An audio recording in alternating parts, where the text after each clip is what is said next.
First of all, the universal recognition of the importance of the sanctuary of God standing in the world. In other words, this temple was a microcosm of heaven. It was a doorway, a gate, or a bridge between mortality and the divine condition. It was here that the priest could enter in and commune with God, and the deity could descend between the wings of the cherubim and bestow his wisdom and his laws upon his people. And we are told in the book of Kings that this great temple was built without the voice of workmen or the sound of hammers. We are also rather clearly reminded that this house took 33 years to build, and that in the building of it a wonderful symbolism was involved.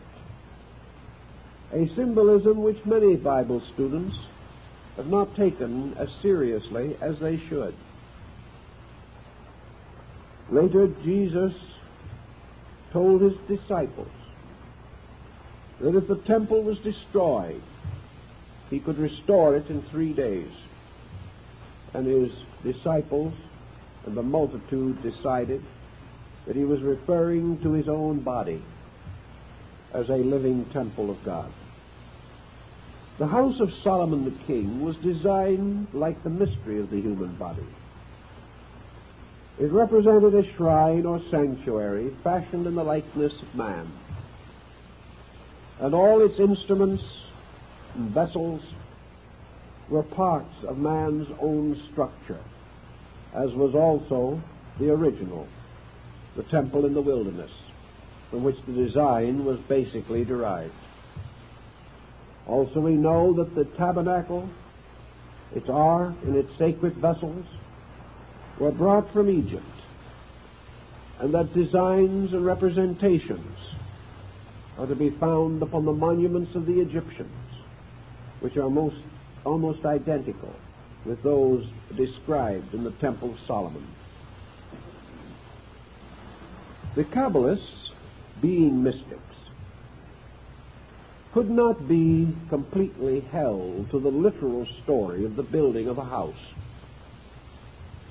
First of all, they maintained that the temple upon Mount Moriah stood on the earth directly beneath the eternal temple of God in heaven. That the earthly house was a kind of a long shadow of the heavenly house. That it was not only a symbol of God's habitation, but also a kind of covenant between God and man.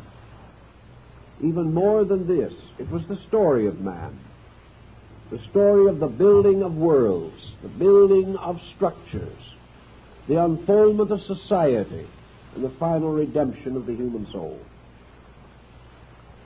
Thus, in the Temple of Solomon, we have the symbolism of the great progress of the world.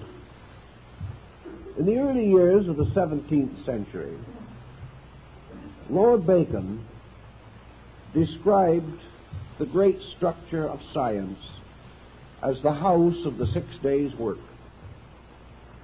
He declared also that Solomon's house, as he called it, represented the total structure of man's mental and emotional maturity.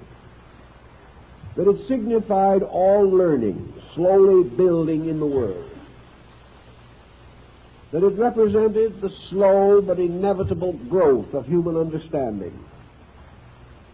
That we are all here as workmen upon the eternal house, which is sometime to be the symbol of a perfect human society. Thus the Temple of Solomon, with all its workmen, with its wonderful plans and designs, its arts and its ornamentations, can represent the universe itself, built by the orders and hierarchs of heaven. And it can also represent this mysterious, invisible universe, the universe of human consciousness, the universe which man himself is fashioning through the growing and unfolding powers of his own faculties. And it is in this direction that the mind of Kabbalism penetrated most deeply.